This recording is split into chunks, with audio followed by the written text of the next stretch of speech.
સાબરકાંઠા જિલ્લાના હિંમતનગર તાલુકાના મહેતાપુરા વિસ્તારના 74 વર્ષીય ભીખાભાઈ સુથારે અયોધ્યા સુધીની પદયાત્રા શરૂ કરી છે।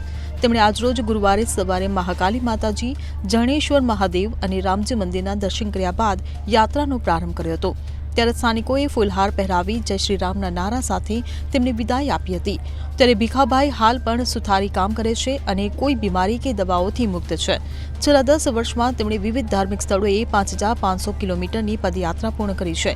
તેમણે હિંમતનગરથી ચોટીલાની 8 વાર, ચોટીલાથી દ્વારકાની 2 વાર, ભાવનગર રાજપુરાની 1 વાર અને આશાપુરા માતાજીની 3 વાર પદયાત્રા કરી છે।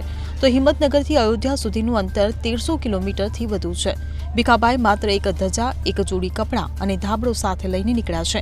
તેઓ રોજ 20 થી 25 કિલોમીટર ચાલવાનું આયોજન ધરાવે છે અને 2.5 મહિનામાં અયોધ્યા પહોંચવાની આશા રાખે છે। તો બ્રાહ્મણી નગરના વિશાળ પાર્કમાં રહેતા ભીખાભાઈની આ અનોખી યાત્રાએ સમગ્ર વિસ્તારમાં ભક્તિભાવ જગાડ્યો છે। Bureau report CN24 news. હવે જુઓ દેશ દુનિયાની તમામ ખબરો તમારી આંગળીના ટેરવે। ઉઠાવો મોબાઈલ અને Google Play Store પરથી ડાઉનલોડ કરો અમારી CN24 ન્યૂઝ મોબાઈલ એપ।